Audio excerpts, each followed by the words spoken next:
All right, now we are live. Welcome to Paranormal Straight Talk with Dave Giuliano and Pat Kibbe. And that's as Hi. much as I've rehearsed. So, and our special guest tonight, Shannon Collins.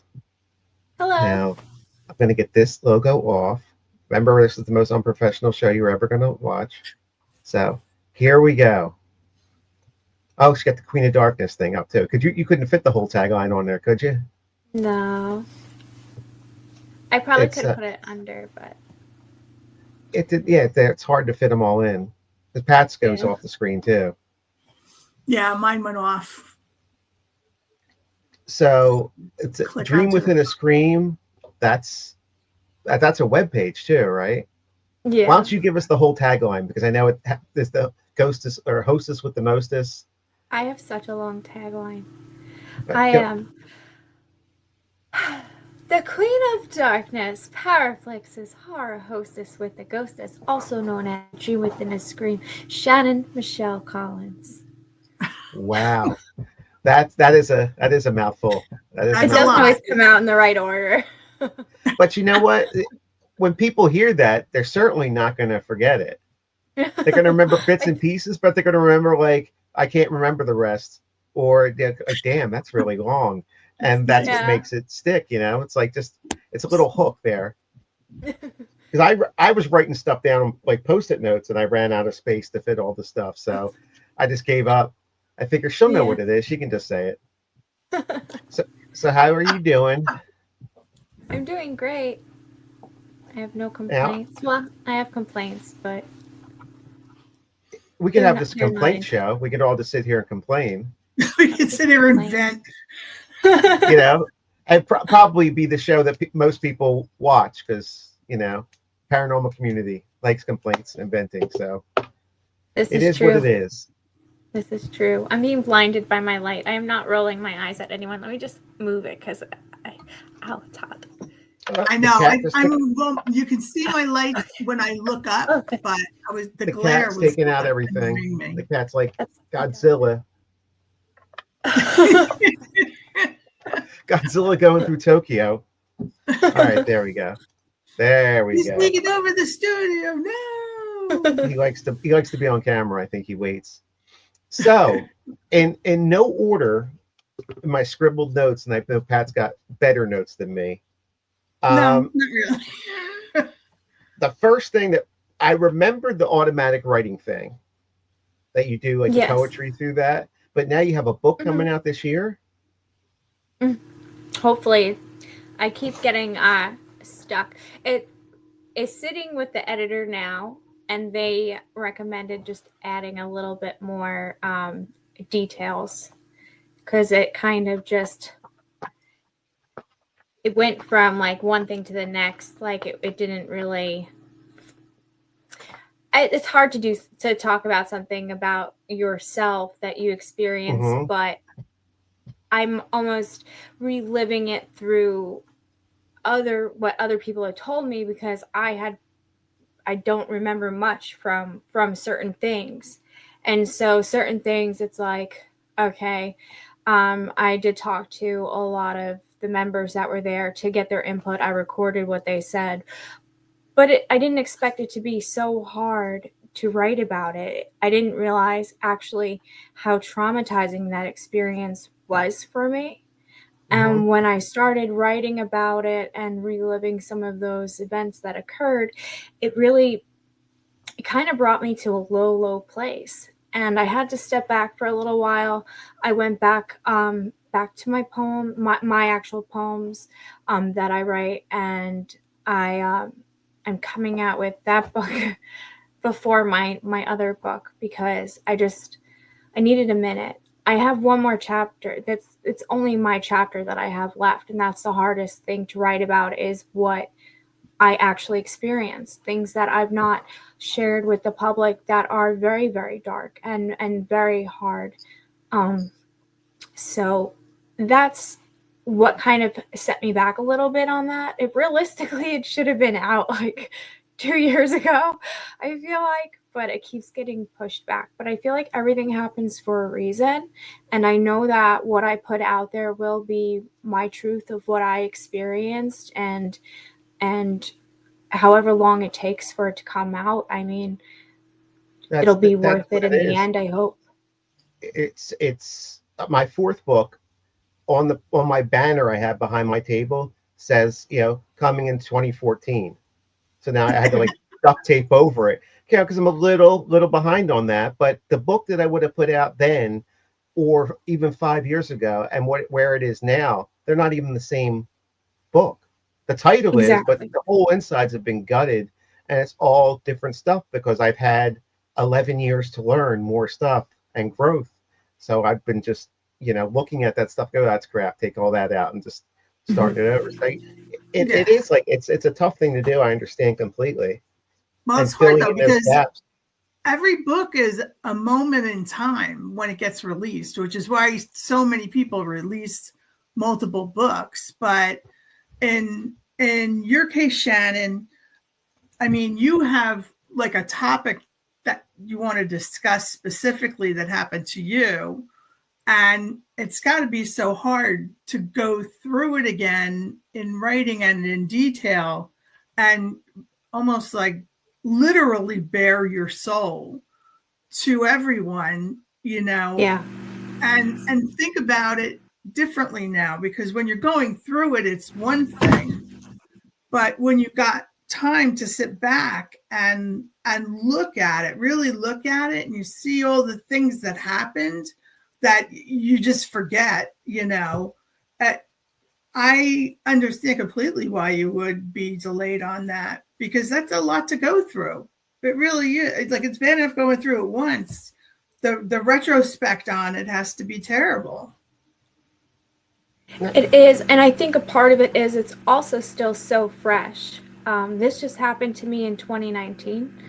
I started working on my book maybe in 2021, 2022, I guess. So, I mean, there's a lot that has happened to me even since then that I feel can be related to the spirit attachment that I have. For those who don't know what my book is about, or the automatic writings, in 2019, I did a paranormal investigation with my paranormal group that I'm a part of, Long Island Paranormal Investigators, at a place called the Thomas Halsey Homestead in Southampton, New York. We were investigating that place for about a year before the attachment fully took on. However, I do believe it was a slow occurrence. It was slowly going, and then the timing was just right. And I do believe that I was brought there for a reason. I had a connection before I even went there. So I don't know if it's past life or anything like that. I don't know. Energy, whatever it was, but I was drawn to that place. And I forgot where I was going with that. Oh, so I wound up getting an attachment from that, which from there I started getting automatic writings, which was coming out like poetry, and what didn't fit with poetry I put into poetry. Looking into the history of that place, the person that she was in love with, the person who owned the property, was a big fan of poetry. They went to Italy to study poetry. There's a lot intertwined in that goes into that. But that's what I wanted to write the book about. And then what happened when I came home and what I had to live with, it changed my life completely. It was a slow burn for a lot of things that were bound to come to an end or to change. And the way I see it is, when things are going really good, it'll get too good almost, right? And then it just goes so bad, so fast.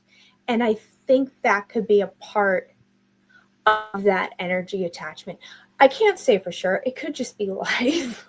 I could just be looking for something to blame it on. Well, that is a pattern now. A lot of that negativity, that those negative spirits or energies kind of do that. It's like Lucy pulling the football out on Charlie Brown.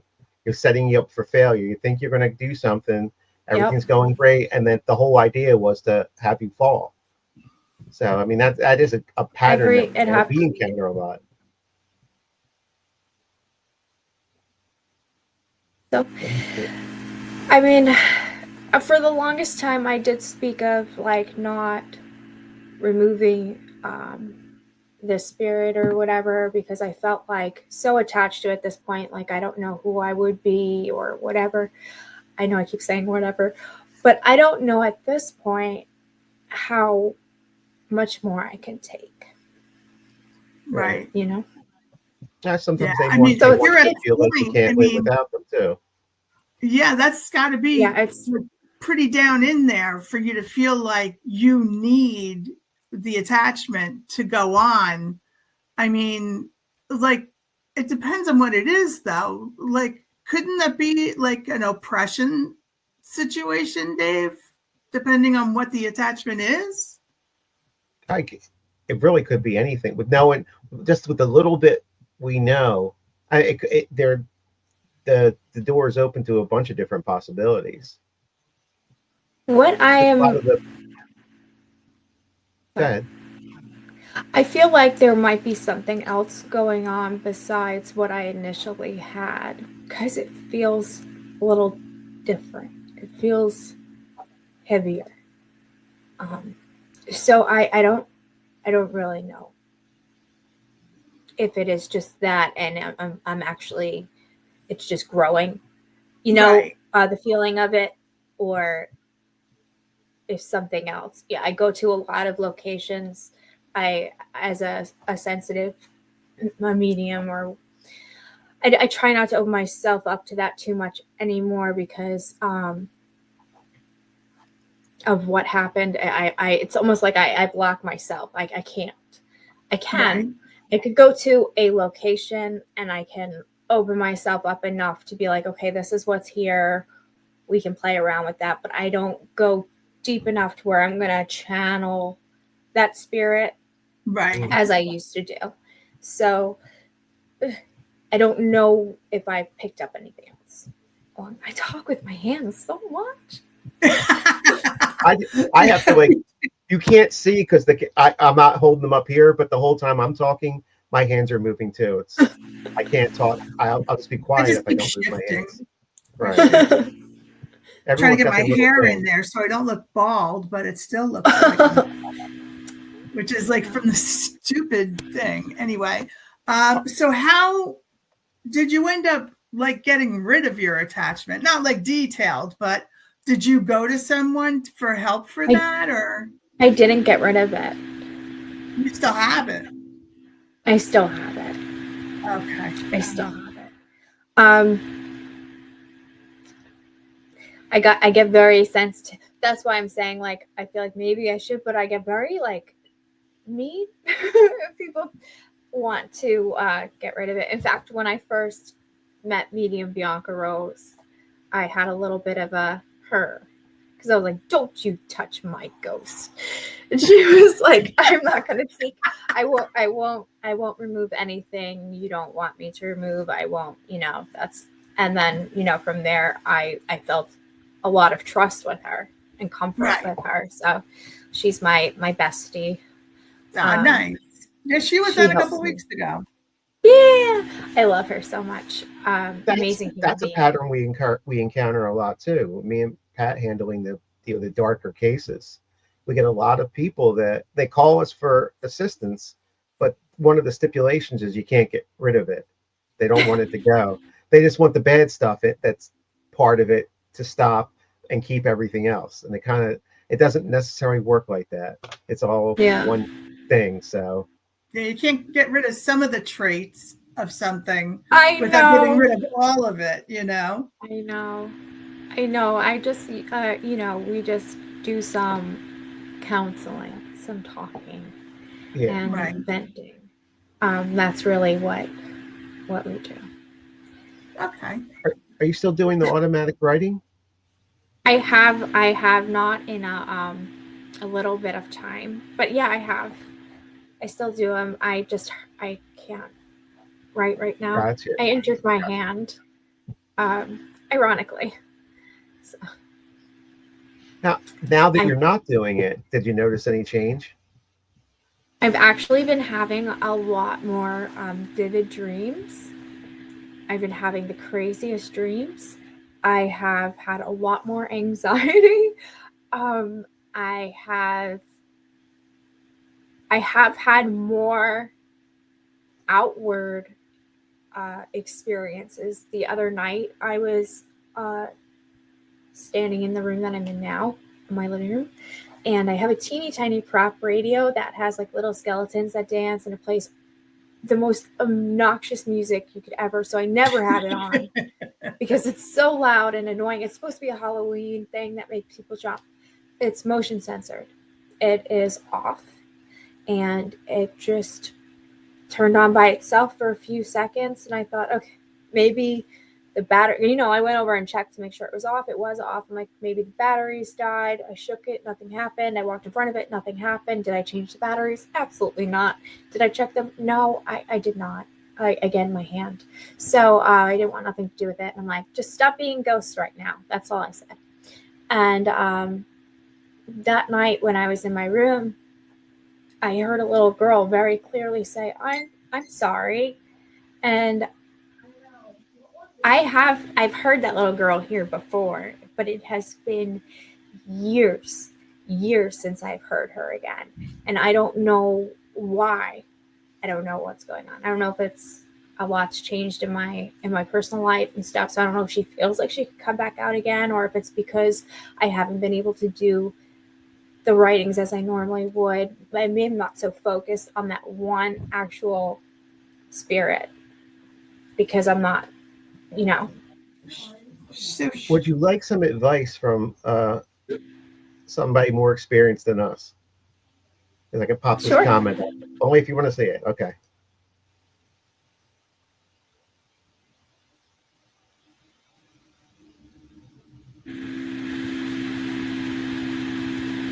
Okay.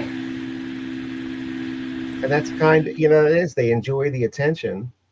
Yeah. And right now, what you were saying, like with dreams, you're not able to automatic write. So now it's switched to coming through a different way and manifesting a different way. Because it doesn't want to lose that channel with you. So it's just now, when your hand gets better, it may go back to automatic writing, or it may stick to the dreams or something else. Right. I thought I caught something from Bianca. Just as a joke. The protections and stuff like that that can help. Yes. But I just want to say thank you, Mr. Wade, for sharing that advice with me. I do appreciate that. And it's common. People, when something gets that entrenched over time, it feels like you'd be losing part of yourself. And that's part of, like, I almost say the plan. Sometimes it's a plan. Sometimes it's part of how the negative energy works. It becomes part of you. So there's an interesting thing that a lot of people don't really know about me is that I used to be very, very religious. I used to be in church like every day, at least when I was in middle school till high school.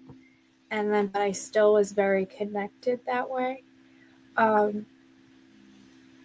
always had like this super uncomfortable and anxiety fear of the whole, that aspect of it. Like, because, religion is scary. Not religion, but, I can't say it. That's what's happened to me. Like, I can't really talk about that kind of thing without getting uncomfortable. So yeah, that's understandable too. So are you still like religious, like your same religion? I know you don't go to church, but are you still practicing your religion, or have you abandoned it? No, or I didn't. Have you combined it? I grew up Roman Catholic. I don't practice that anymore.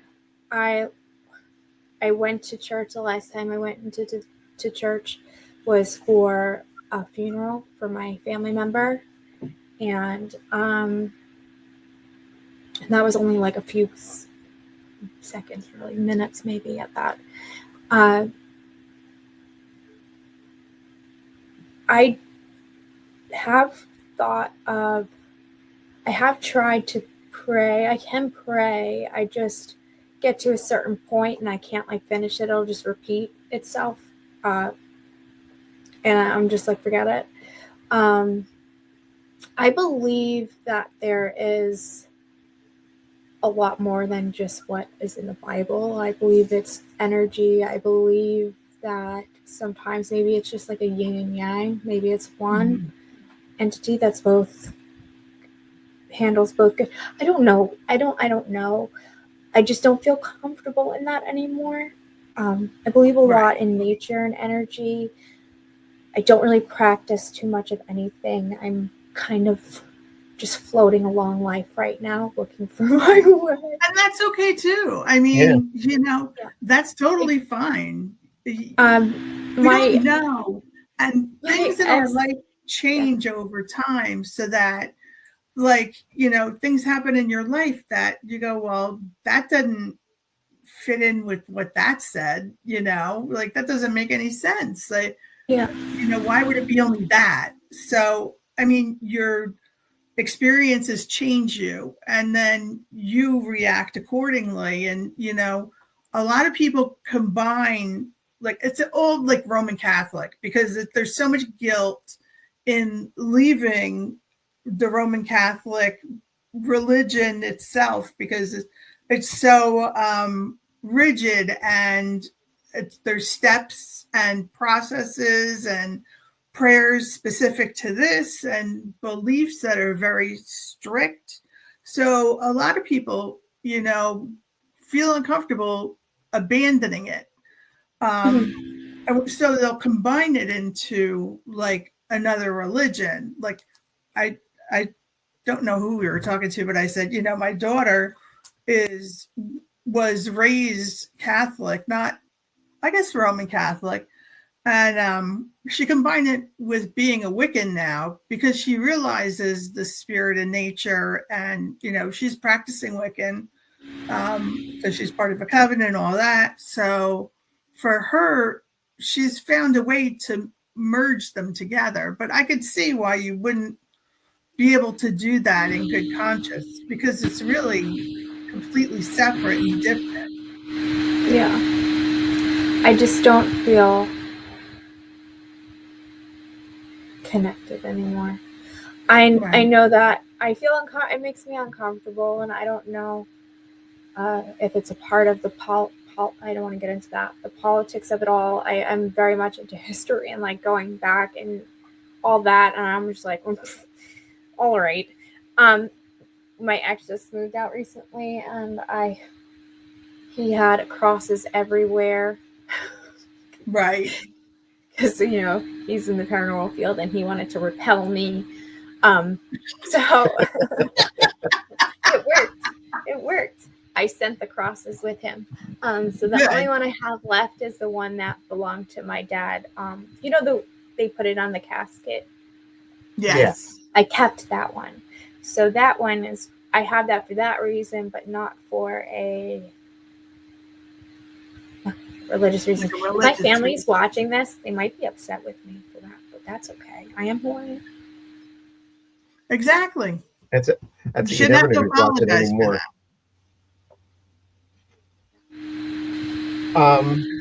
I got to go back to my note now.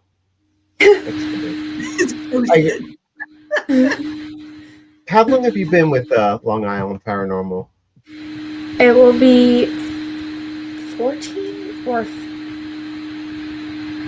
14, I think, years in May. Wow, so that's a long time. Part of the group that used to come down to the Mount Holly store? Yes. I remember, we always knew it was you guys because we saw, it was like over 10 people at least, all in the same store coming up, and we're like, Long Island's here. Yeah, we would. We were heading over to the mansion, the prison museum. The Burlington prison. The whole group would stop in. Yeah, that location is pretty interesting for sure. Got some bad words and some crazy stuff that happened at that location, but I loved that store. I think I shared it with you at one point, but one of our members there was having old members was having a hard time with like fertility at the time, and she spoke to your staff and they guided her over to pick out a stone and whatever stone she was drawn to, and they said that that would help her with fertility. And like she wasn't getting her, so right away long story short, she's got like 3 kids now, and she got pregnant like immediately. Like as soon as she got home, she was pregnant. So kudos to her and your magical crystals. That's awesome. That's cool. That really nice you get the credit for that, Dave. That's good. Yeah, I think I always think of every time she gets pregnant, I'm like, oh, there you go, Dave. I don't want to be credited with getting people pregnant. The crystals. Let's watch what's being said, okay? It's a whole different show there. Exactly. I'm too innocent, which I'm normally not in that moment. My head did not even go there. And normally I'm the one. I'm the one with the fresh brain. Okay. Well, with the way the paranormal community is now, you have to put little asterisks and fill in the blank, and otherwise they'll chop up one little thing and it'll be a picture of you saying, yeah, you got somebody pregnant with you are not the father. The crystal board. And then that's all over Facebook. Yeah, I don't know. I think Michelle might be watching this live downstairs. She usually does. So she'd be like, oh, that's interesting. It just came out the wrong way. Later. I'm sorry. I trouble. No, it's all good. It's all fun. Well, and good fun. Like all these years, we still have not done anything together as the groups. I mean, we're not that far away. We have really should do something. That would be a good time. Go into someplace big, like Fort Mifflin or someplace that has enough room to have both teams in there. That'd be cool. Yeah, I always wanted to go there. You haven't been there? I think my team had gone, but prior to me joining the group. If I'm correct, and that's the right one. Oh, we should set something up. Yeah, I think that maybe we can talk to Greg at the expo, because he's going to be there. And that's a good segue, isn't it? Look at that. I can just add this up there. You can point to there's Shannon right there on the 3rd row towards the left. So this is coming up. It's still loading for me. It's probably my loading. I don't know if anybody. I see Bianca. Miss Bianca. Is she on the? Yeah, you're on the same row. Yeah. So this is what we have coming up on the 3rd. Shannon, you were there last year too, right? Yes, I was. Thank you. That was last year with the rain. Yeah, last year was the rain. Yes. And it poured onto the table. We'll have to make special. If there's rain in the forecast at all, we're gonna have to set you up someplace different, or make sure the table is clear. It was really funny though, because not in the moment, I had a panic attack, but when it, looking back on it, it was just not raining at all. Like I was perfectly fine. The rain had stopped, and then all of a sudden, it was like all of the rain had collected in the thing and just decided to. It's just good that nobody was standing right there when it happened. Well, they might have blocked your pictures and stuff from getting wet then, so maybe. Yeah, those were ruined. Somebody was standing there. They're okay. I needed to get new ones anyway. All right, now let me take this down and put it back. That was the shameless plug, and somehow it got added into the conversation.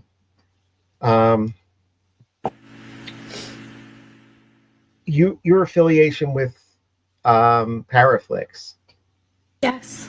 Just from the outside looking in, it looks like it's grown and you're getting more and more and more involved. I know you were on, a show that went over to Paraflix, right? Didn't Dead Echoes, didn't they go over to Paraflix now, or they're not? I don't know. Echoes? Dark Echoes, yeah, that's the one. Dark Echoes, yes. I'm actually no longer on that show. But it is a part of Paraflix. I think they're on they're filming their 2nd season now. And I think I saw you on another one that had just Paranormal Theory? Yes, that's the one. They are going to be at the expo too, representing I Paraflix. love them. I love them. Ryan and Nick are amazing. They're really great. They're just really good, really funny, really down to earth people. Very kind. So I share. I'm like a sponsor of Paraflix, so I see all the stuff comes up my thread all the time, and I see your little videos about, being like the ghost host, and yes, it adds to it. It really does, because it instead of just being commercials for shows, it's another little bit of like kind of content that makes people want to watch and get a little more interested from a different angle. So I think that's pretty cool. You do a great job with that. Thank you so much. It's been really wonderful. I'm grateful for the opportunity to do that. It's always been a dream of mine to be a horror hostess. I wanted to be like Elvira and Tales from the Crypt, Vampira, the Crypt Keeper. The handsome devil. Well, Pat, do you remember Dr. Shock? Do you remember him, Pat? Dr. Shock?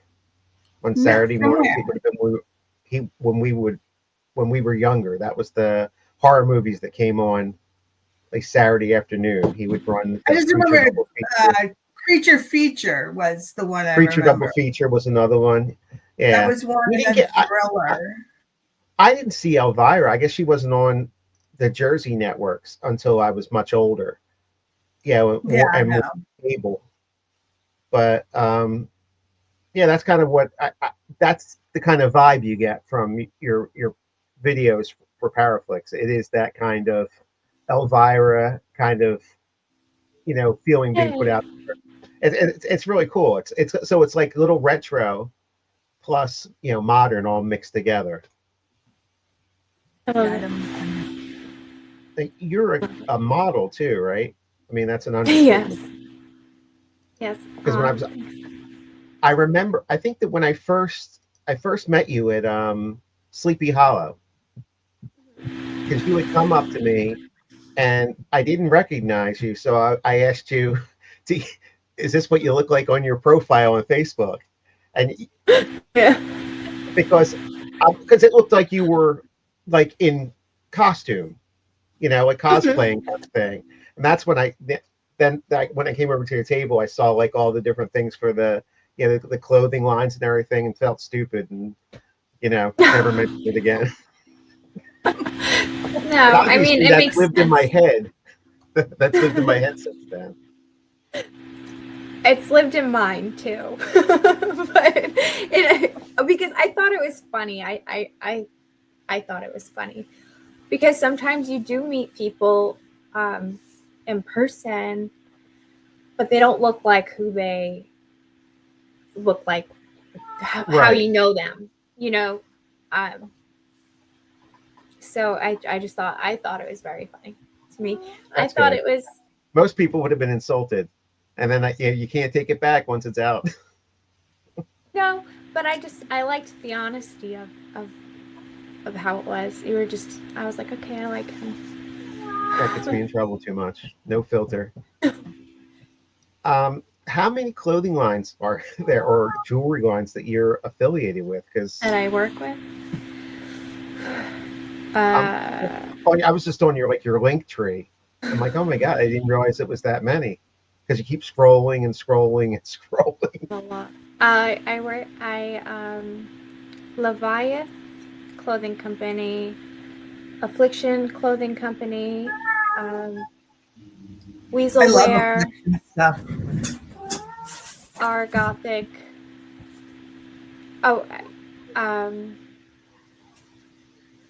Transparent sunglasses. I haven't done anything for them in a while, though, to be honest. Etta Love, I don't work with anymore. They transformed into a different company called Fox and Colors. Sigil Cult Jewelry.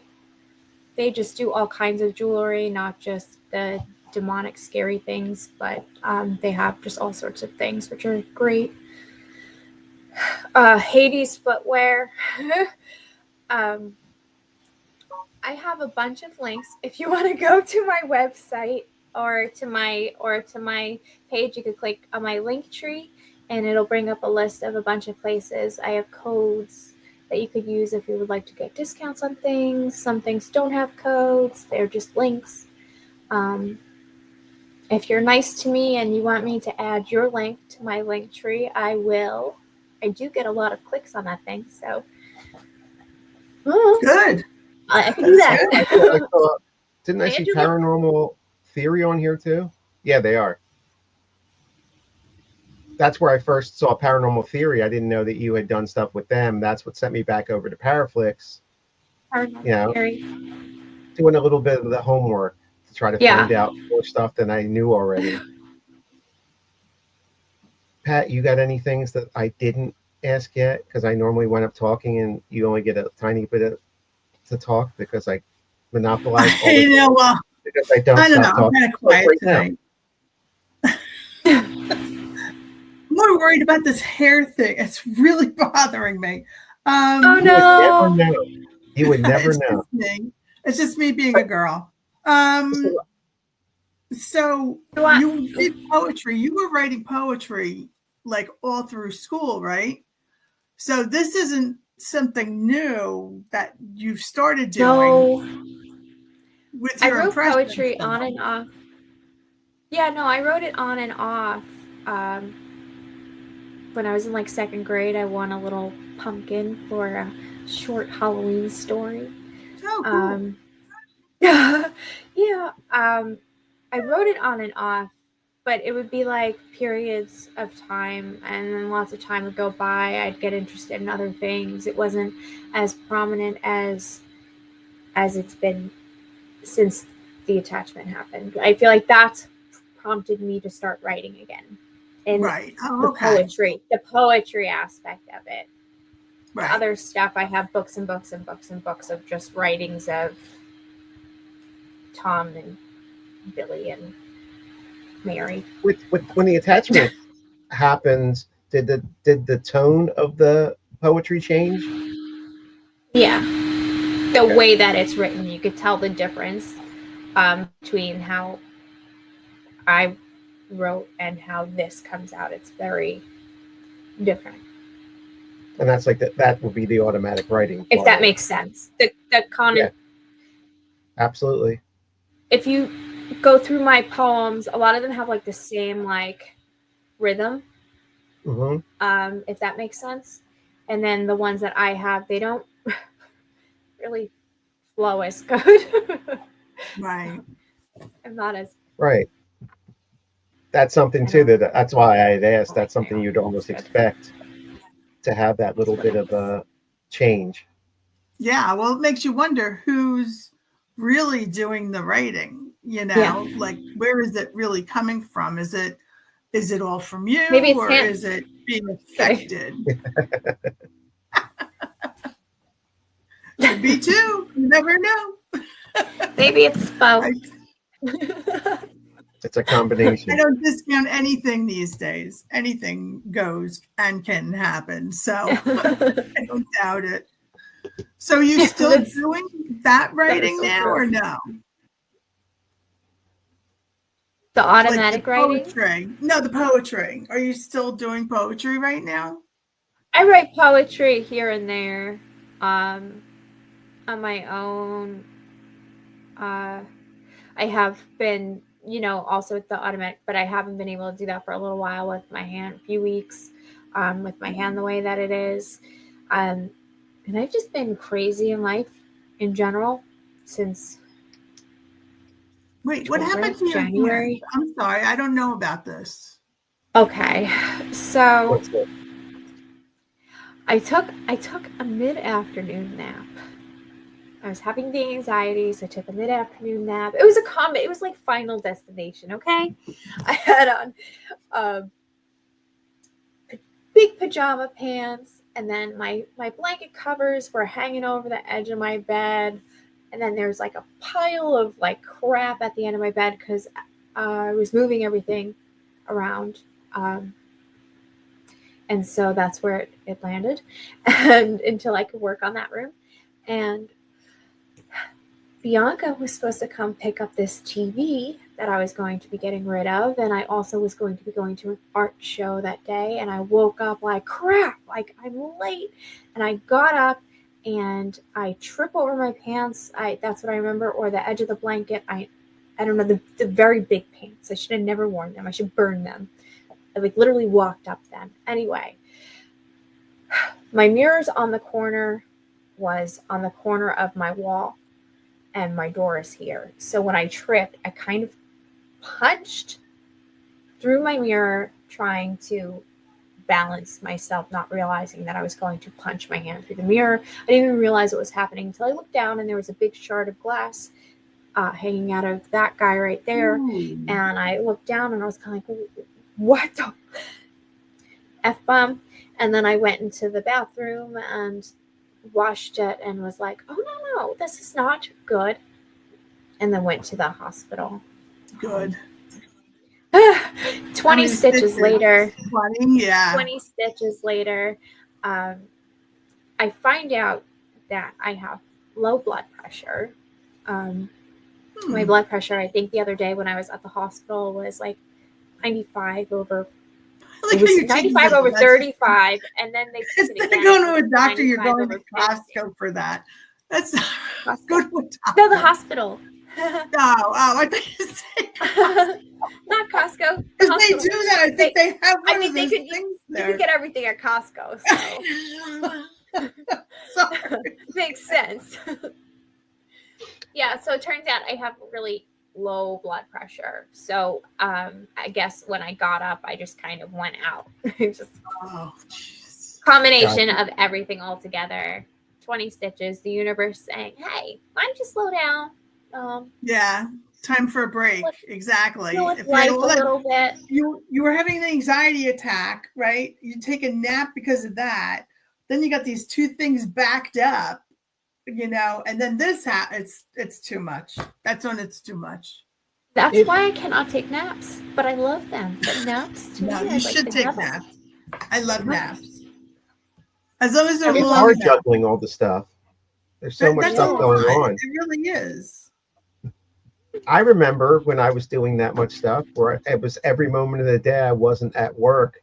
I was doing stuff for the Shadowlands website or the group, just constantly involved with the paranormal stuff, and then 2 investigations on the weekends and all that stuff. And I paid the price. I have 6 bypasses and 5 stents, but that was the stress and me just running on full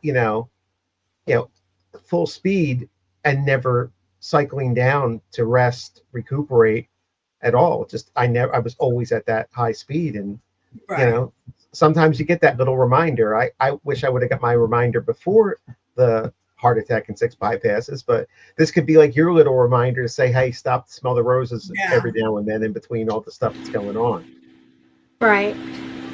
Yeah, it didn't help with the anxiety. I know. No, I have anxiety too. So me too. I mean, I was actually having an anxiety attack before the show. Huh? What'd you say, Dave? Too. I was having an anxiety attack before the show. That's right. Me too. Maybe you were feeling me. I do hair, and I had just started working at my old job again. I got my old job back. I was there for 1 whole week before I did this, and I'm like, so about that. But I've worked there on and well, I've always worked there. I just probably a really long time. I don't want to give it away. Forever. Yeah. I used to do dino cuts there. Little dinosaurs. Oh. Oh. That's what Dave should have got. Dinosaurs.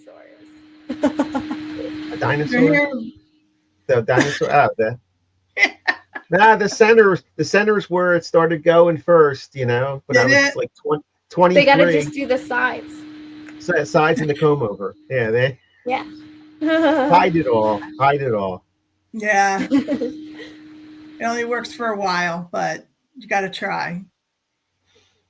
You gave me guidance on how to do the beard with the rolling brush, so it's not like flowing out on the side, it's the curling it under, and that has worked. I think we were at Gettysburg. We were coming back from there, went to the Lincoln Diner,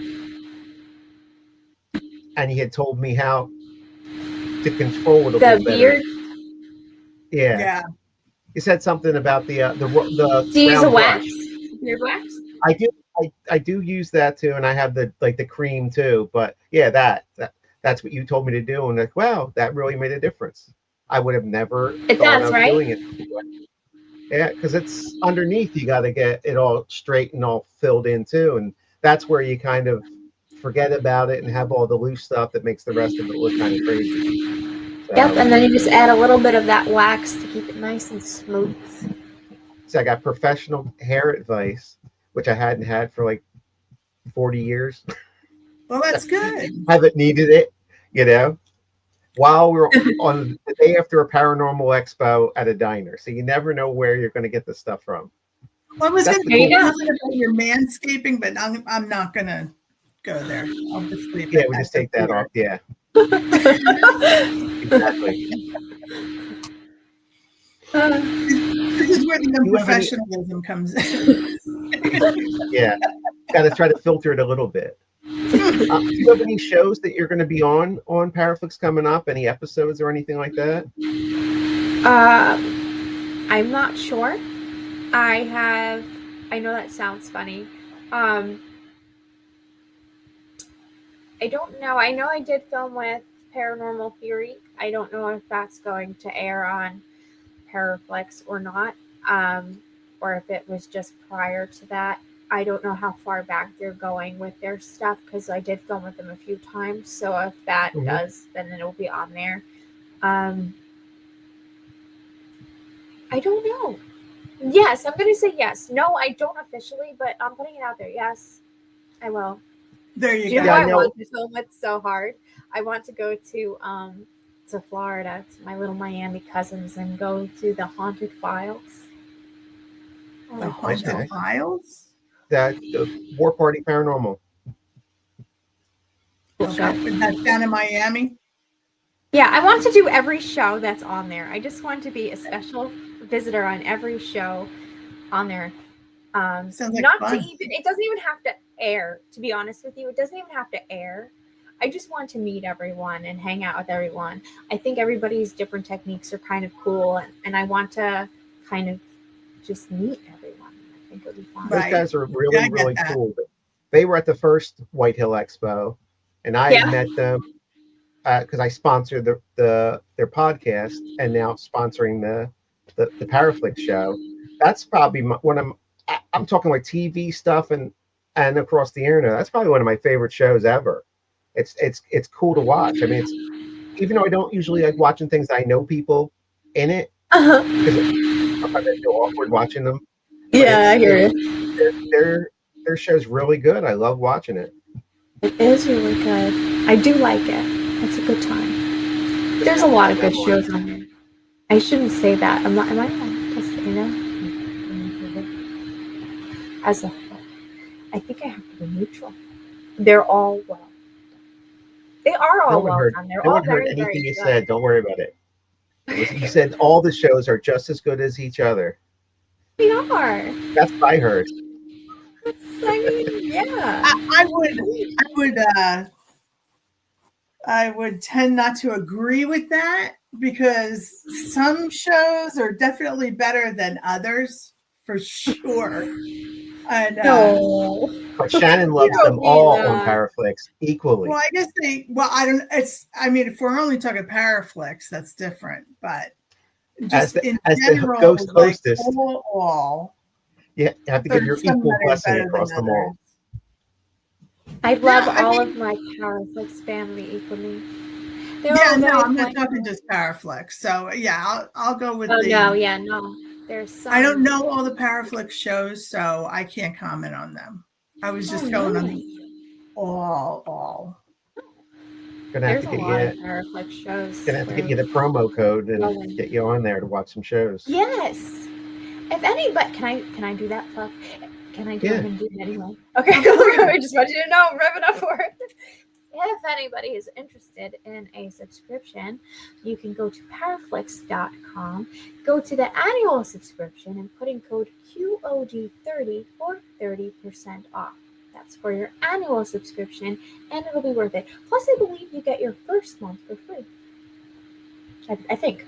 But if you don't, then I owe you the first month. If you want the first month for free, then I have a code too. There you go. That's the first 30 days free. So yeah, no, you get your taste of it with one code, and then go get your annual subscription with the next code. See, there you go. Gets heated. This was all planned. That's perfect. No competition. It's all sharing the same love. Perfect. Absolutely. I'm gonna pull his beard hairs when I see him in private. I'm just kidding. So I didn't give my code though. I said there was a code. I didn't give the code. Oh yes. I see. I just let you have the whole saying the code on the show. Didn't want to steal that thunder. Thank you. Now, when you go on cases, because you are one of the psychic investigators, I guess, for the group. Yes. Now we don't work with.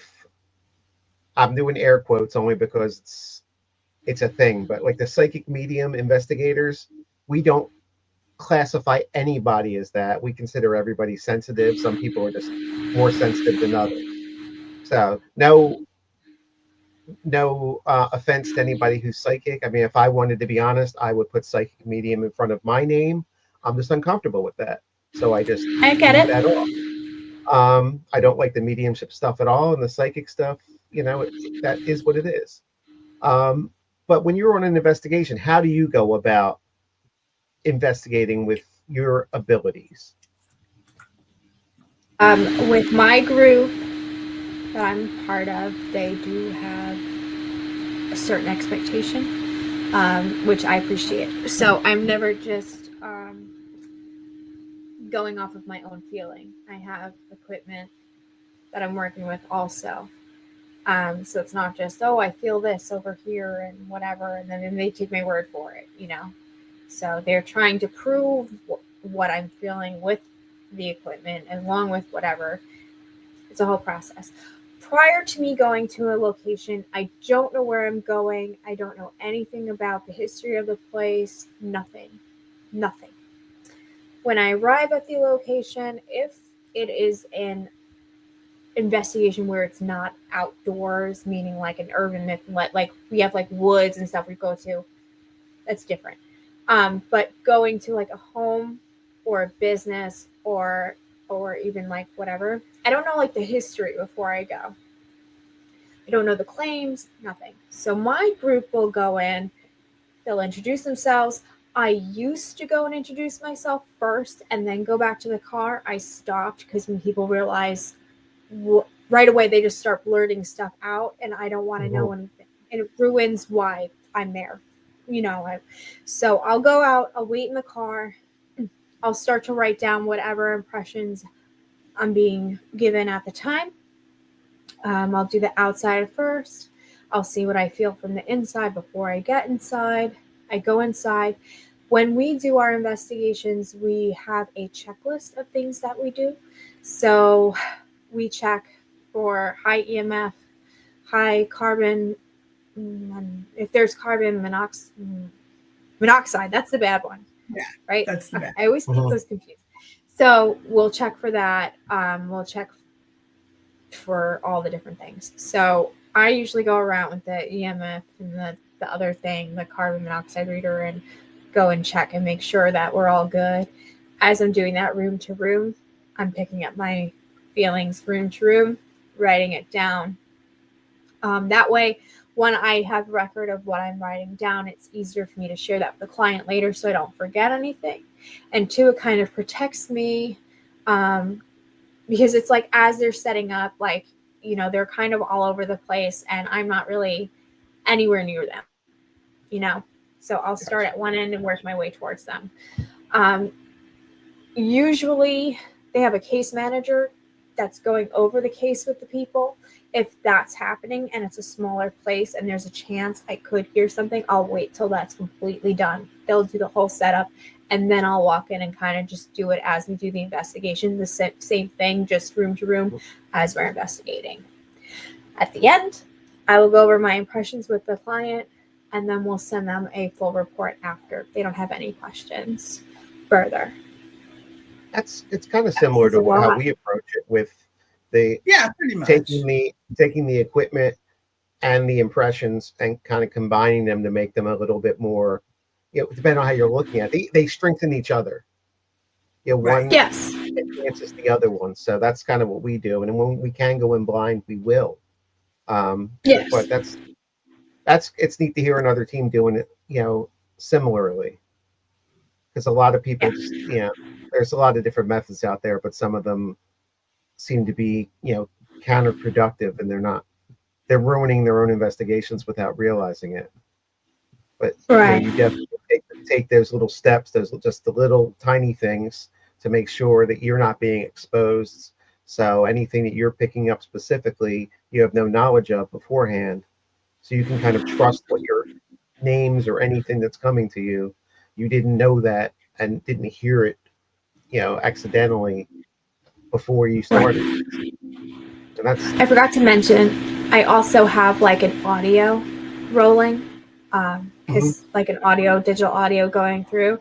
So if anything gets picked up along the way, we leave that running the entire investigation. So as I'm doing my walkthrough, sometimes I'll talk into that if it's easier than just writing, or if I have my hands full and because I'm doing everything else, I'll talk into that. But that's also to back up the proof that I was not being told anything while I'm there or anything like that. Do you ever get EVPs on that? I get a lot. I get a ridiculous amount of EVPs for some reason. Like a ridiculous amount. Yeah, I think maybe they think that they know you can hear them. Maybe they're down. Yeah. They're not either can't get your attention, or you're not hearing those comments. So then they shoot for the next best thing and go in the recorder. Yeah, it's pretty cool.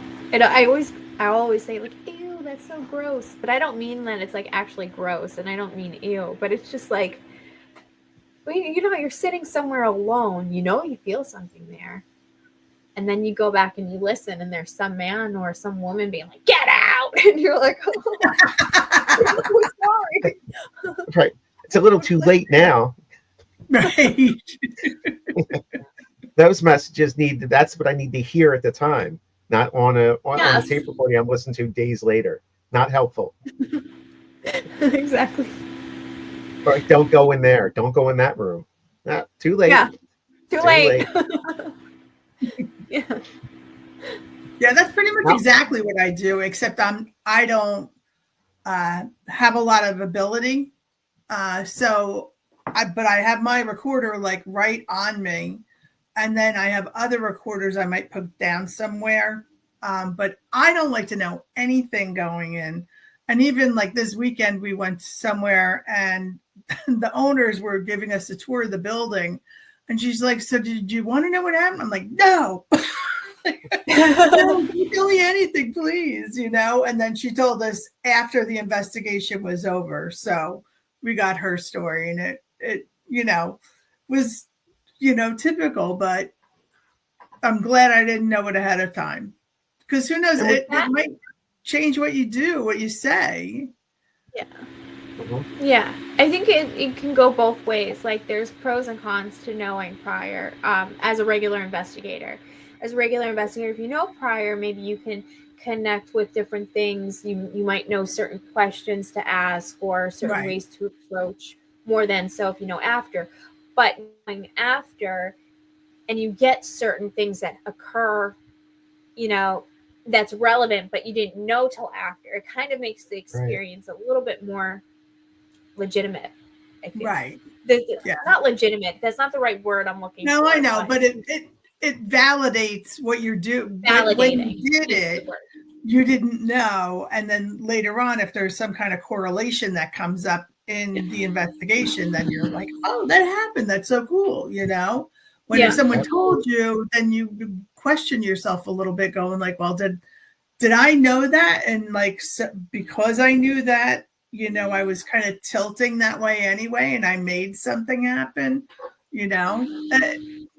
There's no right or wrong way, you know. Right. It's all different. We just hit the wall. We just hit 8 p.m. So, oh no, Shannon, thank you very much for being our guest. Yeah, very nice to meet you, Shannon. We're going to see you in 4 weeks, almost exactly, right? I know. I can't wait. I'm so excited. May 3rd. I know, it's going to be great. It's going to be a good time. All right, everybody. Thanks for tuning in. And this is going to be up. I always post the videos up on Facebook afterwards, so it'll be up on different channels too. And if you want to copy, Shannon, I can give you the link to the file. You can post it wherever you want to. All right, everybody. Thanks for tuning in. Take care. Have a good night. Love.